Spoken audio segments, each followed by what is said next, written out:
অন্যান্য দিনের মতো আজ আরও একটি নতুন সুন্দর ভিডিওর সাথে জানাই অনেক অনেক ভালোবাসায় শুভকামনা। তো মা ছেলে রেডি হয়েছি, সেই সময় থেকে ভিডিওটি স্টার্ট করেছি। রেডি হয়ে বেরিয়েছি, ছেলের স্কুলে যাচ্ছি। তো এই দুই ধার একবার দেখুন, রাস্তার মাঝামাঝি চলেই এসছি বলতে বলতে। তো দেখুন রাস্তার দুই ধার কেমন সবুজ শ্যামল হয়ে উঠেছে।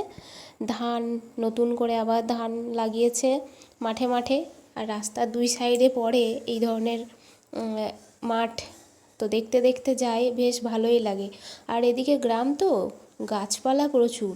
রাস্তার দুই ধারে গাছের কোনো অভাব নেই। দেখুন প্রচুর প্রচুর গাছ, তো সবুজ হয়ে থাকে সব সময়, ভালোই লাগে। আর যে সজনে গাছগুলো দেখিয়েছিলাম ফুলে ফুলে ভরেছিল, মুকুল হয়েছিল আমের, সেই সমস্ত আমের মুকুল ঝরে এখন ফুল ঝরে এখন আমের গুটিতে পরিণত হয়েছে। কোনো কোনো আম গাছে আবার বেশ একটু একটু বড় হয়ে গেছে। আর সজনে গাছগুলো পুরো ডাঁটাতে ভরে গেছে।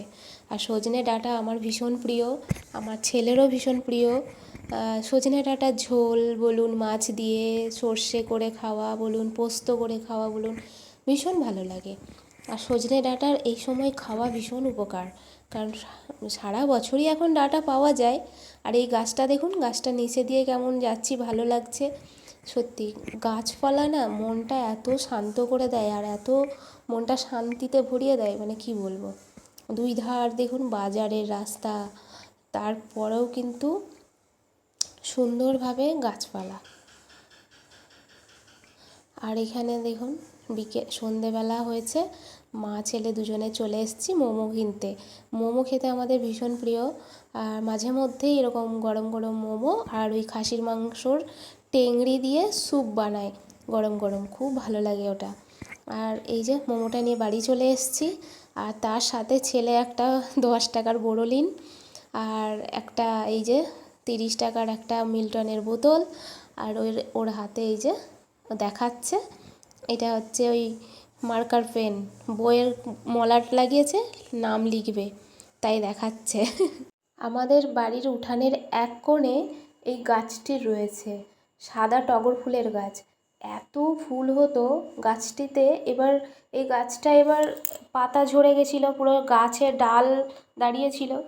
তো এখন এই সবে সবে বৃষ্টির জল পেতে গাছের পাতাগুলো হয়েছে নতুন, আর গাছের ফুল হয়েছে সবে সবে এই অল্প অল্প।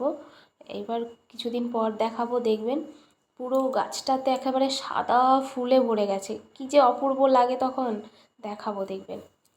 আর এই যে আরও একটা ভালো আপনাদের জিনিস দেখাই আর শেয়ার করি, কথাটা শোনাই। তো এই হচ্ছে আমাদের এখানে এই সময় করে যাদের বাড়িতে গোপাল রয়েছে, প্রত্যেকটা গোপালকে এক জায়গা করানো হয়। আর এই গোপাল পুজো, এটা হচ্ছে গোপালের পিকনিক, মানে একসঙ্গে করে রান্না বান্না হয়, প্রত্যেক পরিবারের রান্না একসাথে হয় এখানে। তারপরে মানুষজনদের খাওয়ানো হয়, মানে গোপাল সেবা দেওয়া হয় আর অন্নভোগ দেওয়া হয়।